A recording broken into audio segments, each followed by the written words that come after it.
थांसै आङो दिमा हासाव डिस्ट्रिक्टआव फैनायाव ओरैबायदि खस्थ' खालामना फैनो गोनां जादोंना मानोना पुलिसआ एरेस्ट खालामदोंमोन जोंनि गारिखौ आरोना ड्राइभारखौ मानसि बुरजा लाबोनायनि ओमफ्राय भटार आइडि गैयिनि थाखाय टुल गेटआव जोंखौ माने गारिखौ थानायाव सोदोंमोन आरोना ओमफ्राय आंखौल'सो हारसिं बेलेग गारि माबानानै आंखौ हगार हरदो आरोना बाखि मुस्लिम मानसि गोजामोन बिसोरखौ सब थानायाव लाखिजोबदों मेघालय पुलिसआ मानसि बारा लाबोदोंमोन गारिया ड्राइभारा बेनिखायनो गारिखौ हमदो आरोना पेसेन्जारफोरखौबो हमदो आंखौल'सो बाद आं ट्राइबेल मानसि ना बेनिखायनो आरोना एथ' गाज्रि लामा दंफांनि बागाना बिदि जायो हाजोआव स्र' स्र'नो सिदा सिदा आरो बे दंफाङाव बिराद थाव दङ माने गोथांबाबो जोङो डाइरेक्ट सान्दुङाव फोराननो दरखार गैया बे साइडथिंबो नाय बिराद बरियाथार जायगाफोरा लामाथिं थांबाय थाबाथाय गाहायाव जि बरिया समायना मोनसे दैमा दंना बेखौनो नायनो थांगासिनो आं दा बे साइडथिं थांनांगोन गाहायाव बिराद बरिया समायना दिमा हासाव जायगाया बिदि दंफां लाइफांजों बुंफबनाय हाजो आरोना दा हाग्रा गेजेर गेजेर थांगासिनो हाग्रा गेजेर गेजेर फिसा बिदि लामा दङ दा गाहायाव थांगासिनो आङो हाजो सिङाव बरिया समायना मोनसे दैमा दंलै बेखौनो नायनो थांगासिनो थ' नायलांबाय थादो मोनथारसिगोन र' गाहायाव गैथारला फाइनेलि सफैबाय गाइस मोजांथार ना जायगाया बारा गैला मोनबायनो बे लामाथिं बेफोरबायदि आनएक्सप्लर जायगाफोरखौ बेरायनानै मोजां नाङो आरोना रावबो टुरिस्टफोरानो फैया बे जायगायाव आंल' आरोना दा रावबो गैखाया नाय गिनायबो मोनो रिमट एरिया आरोना दिमा हासाव बेनो वेलकाम टु दिमा हासाव जायगायाथ' जि मोजां नाय दैमा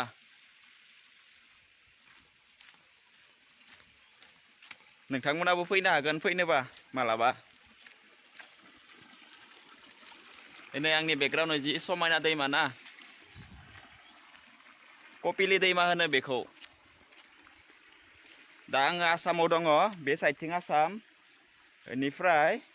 बे दैमाखौ बारनानै बै हाजो नुहुरदोंना बे मेघालय बेनो बर्डार आरोना बर्डार एरिया दै गांनाय मोनदो दा दै लोंनि र' एसे बिराद हाजो गाखोनानै दै गांनाय मोनथारबायलै दै लोंनि नाय बेयावनो दै लोङो मानसिफोरा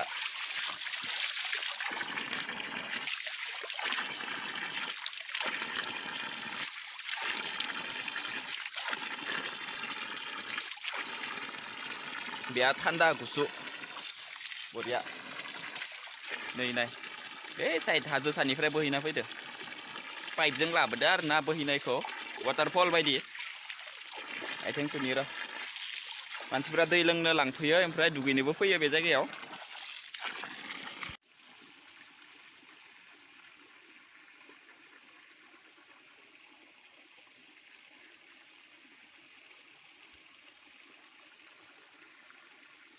जोबोद पिसफुल प्लेसलै रावबो गैया स्रि स्राय एखेबारे निजोम पिसफुल प्लेस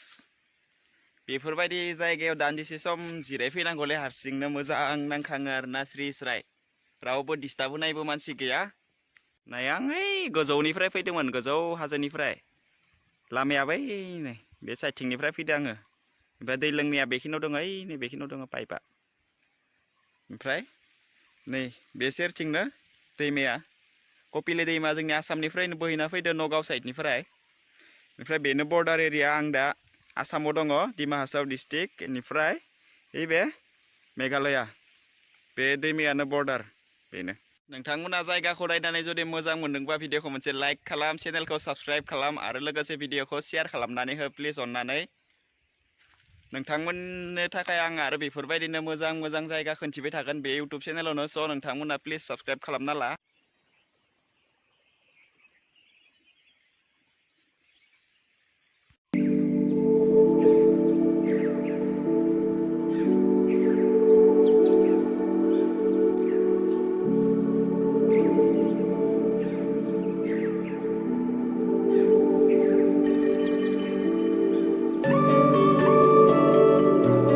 नुहुरनाया दै लांगासिनो मानसिफोरा आं दहायसो दै लोंदोंमोन बे जायगानिफ्राय बिसोरो दै लांगासिनो नाय माबायदि खस्थ' दैनि जोंनि इण्डियाआवनो जोंनि नर्थ इस्टआवनो एसेबां समायना समायना जायगा दङ जों थाइलेण्ड भियेटनाम लावस बेफोरबायदि जायगायाव जों थांनो दरखारानो गैया नाय जोंनि खाथियावनो एसेबां समायना समायना जायगा दं जों बेफोरखौनो एक्सप्लर खालामनो हायो आरोना नंगौना नङा रायजोफोर जि समायना बे एथ' समायना रिभार जोंनि आसामनिफ्राय बोहैना फैदो बे जायगानि वेदाराबो जा मोजांखा थान्दा गुसु खोलो खोलो बार बारबाय थायो आरोना एसे गोजौ गाखोलांनि र' मा दङ मा गैया नायनि एसे बे साइडथिंथ' दैमाया दंखायो नायनोसै एसे सिगाङाव थांनानै जेबो गैया बे साइडथिं नै लामाया बेमोन जेबो गैया आं 2 घन्टासो थाबाय बे जायगायाव दा थांफिननायनि सम जाबाय नेक्स्ट भिडिअ नोंथांमोननो आरो मोनसे दैमा खोन्थिगोन जि बरिया बे दैमायाबो नेक्स्ट भिडिअ खोन्थिगोन थांफिनसै गोजौ थांफिनसै गोजौ हाजो गाखोनानै थांफिनसै आङो दिमा हासाव डिस्ट्रिक्टआव फैनायाव ओरैबायदि खस्थ' खालामना फैनो गोनां जादों ना मानोना पुलिसआ एरेस्ट खालामदोंमोन जोंनि गारिखौ आरोना ड्राइभारखौ मानसि बुरजा लाबोनायनि ओमफ्राय भटार आइडि गैयिनि थाखाय टुल गेटआव जोंखौ माने गारिखौ थानायाव सोदोंमोन आरोना ओमफ्राय आंखौल'सो हारसिं बेलेग गारि माबानानै आंखौ हगार हरदो आरोना बाखि मुस्लिम मानसि गोजामोन बिसोरखौ सब थानायाव लाखिजोबदों मेघालय पुलिसआ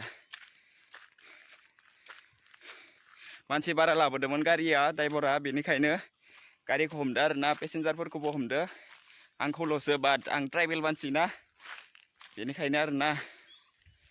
बिराद मेङो माथो हाजो गाखोबा गोजौ गाखोलांफिनसै फार्स्ट टाइम फैदो आरोना मोजां नांदो फार्स्ट टाइम फैनानै दिमा हासाव डिस्ट्रिक्टआव बिराद मोजांथार जायगाया नेचारेल बिउटि बे दिमा हासाव डिस्ट्रिक्टआ दिमासा मानसिफोरनि दिमासा जातिफोरनि डिस्ट्रिक्ट आरोना बिथांमोननि ओमफ्राय बे जायगायाव माने जायखिजाया जानाय बुस्थुआनो जा जिखुनु बुस्थुआनो जा ओरैबायदि दाम ना दहाय जोङो 10 थाखा दामिनि मेगि लादोंमोन आरोना 5 पेकेट बे मेगिया 60 रुपिस लादो आरोना 10 थाखा बारा लादो ओमफ्राय बयलार बेदरफोराबो बिराद दाम 400 थाखा केजि बा डेन्जार दामलै मेघालयनिफ्रायसो लाबोनानै फानफैयो आरोना बे जायगायाव ओमफ्राय दैमा बारबानो बे कपिली दैमाखौ बारबानो ओमफ्राय बे जायगानि लकेल माबाफोरा टेक्स दानो बेनि थाखायनो बे जायगायाव दामफोरा बिराद बारा गोजौ थांगासिनो बे साइडथिं थांनांगोन आङो लामाथिं गाहायनिफ्राय उथिबोबाय थादो दैमाखौ नायनानै बिराद दाम जायो बुस्थुफोरनि 15 थाखानि आमुल गाइखेराबो 20 थाखा लाखायो सब बुस्थुआनो 10-20 थाखा डिफारेन्स आरोना पेकेटनि बुस्थुफोरा ओमफ्राय ना बेदरफ्राथ' बाराखा बिराद मेंबाय दैबो लाबोआसै थांगासिनो दा नेक्स्ट डेस्टिनेसनाव हाग्रा गेजेर गेजेर गिनायबो मोनो रिमोट एरिया माला मा फैयो सोर फैयो मानसिफोरा हाग्रा दानस्रायनासो थायो नालाय खामानि मावनाय मानसिफोरा बे जायगायाव खैला दानो जोंनि बर' मानसिबो दंसोगारो नेपालि सब मानसि सब हारियानो दङ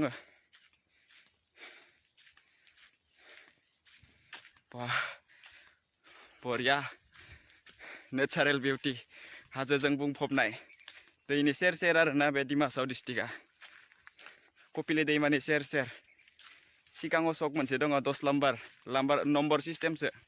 बे जायगानि माबाफोरा सकफोरा 10 दङ 19 दङ 17 25 बिसोर बायदिसो नाम्बार सिस्टेमसो जे फिसा फिसा सक दङ हाग्रा गेजेर गेजेर बिदि आरोना बे सकखौ मोनसिगोन बेयाव माबा मोनसे जाना लानोसै नामा बेयाव थानाय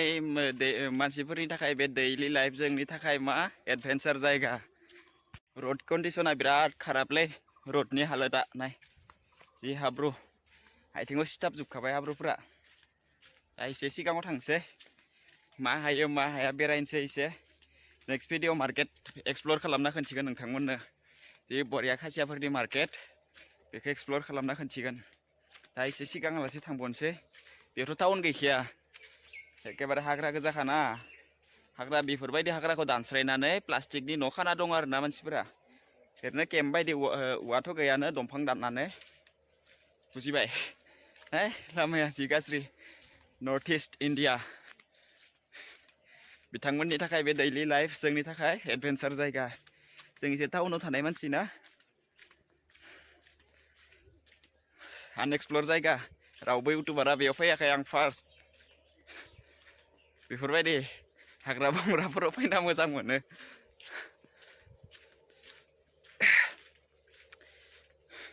मेंसोबाय बिराद मेंखायो आं दा जिथुनाखि मेगनजों नुदों मेगनजों नुनानै फिल खालामदों नोंथांमोना फैबासो बेबायदि फिल खालामनो हागोन भिडिअ नायनानै बारा फिल खालामनो हानाय नङा बुजिबाय जि आं दहाय जे दैमायाव थांदोंमोन नोंथांमोना ब्रेकआप जाबाथाय बेयाव फैनानै जिरायफै कपिली दैमायाव निजोम स्रि स्राय बेयाव फैनानै जिरायफै नोंथांमोना बरिया नांगोन गोसोखौ एलन लनलि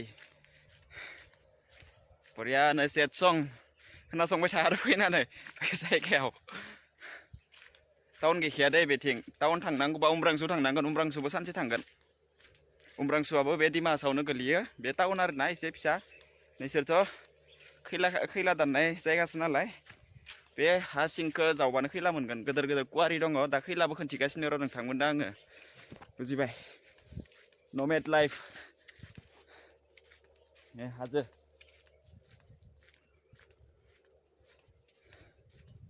नोंथांमोना सोर खैला दाननाय नुवाखै खोन्थिगासिनो खैलाफोरखौ खैला कुवारिखौ खैलाखौ माबायदि दानो माबायदि दिखाङो मानसिफोरा माबायदि खामानि मावो खैलाया माबायदि सब खोन्थिगासिनो र' दसे वेट खालाम केमेरा क्वालिटि आंनिया बारा मोजां नङालै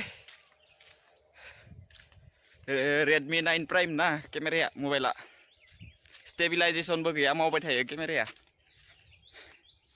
ओइ नै बेफोरबायदि तिरपालनि न' खानानै थायो फिसा फिसा आंनि चेनेलनि भिडिअनि गेजेरजों नोंथांमोना खम बाजेटाव माबायदि ट्रेभेलिं खालामनो हायो बेफोरबायदिनि भिडिअ मोनबाय थागोन स' भिडिअ आंनि चेनेलखौ साबस्क्राइब खालामना ला जों खम बाजेटावनो खम फैसाजों जों माबायदि ट्रेभेल खालामनो हायो माबायदि जायगा बेरायनो हायो गोबां जायगा स' चेनेलखौ साबस्क्राइब खालामनानै लादो हाब्रुनि थाखाय नाय थाबायलांगासिनो हाब्रु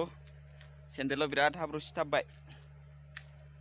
आं दा बर्थमान नैबे जायगायाव फैनायाव बेसेबां खरस थांखो आङो दिमा हासाव डिस्ट्रिक्टसिम फैनायाव 1500सो थांदो आरो ना खरसा 1500सो थांदो आरो थांनायाव 1500सो थांबावगोन 3000 बरिया आरामसे बेरायनो हायो आरो ना 3000से थाखायाव न'निफ्राय गुवाहाटीयालासे 60 थाखा लादो गुवाहाटी माने जालुकबारिनिफ्राय खानापारायालासे 50 थाखा बेनिफ्राय खानापारानिफ्राय शिलंआलासे 300 लादो शिलंनिफ्राय बेसे लाखो बिथिं 250 थाखा नाव बारबाय 50 थाखा कपिली दैमाखौ बारना फैनांगौ 50 थाखा लादो मथा मथि 1500सो थांबाय आरो ना जानाय लोंनायजों ओंखाम जानाय माबा माबि जानाय लामाफोराव 1500सो थांदो आरो 1500सो थांबावगोन मथा मथि 4000 5000 बरियानो मोनसे ट्रिप जागोन आरो ना दिमा हासाव डिस्ट्रिक्ट मेघालय जाना फैबाथाय ओमफ्राय आसाम जानाबो फैनो हायो हुजाय लंका जानानैबो फैनो हायो आं बे साइडथिंनिफ्राय फैयाखै आङो मेघालयनि वेदारखौ मोजां नाङो ना बोथोरखौ थान्दा शिलं साइडनि स' शिलं जानानैसो फैबावदो आङो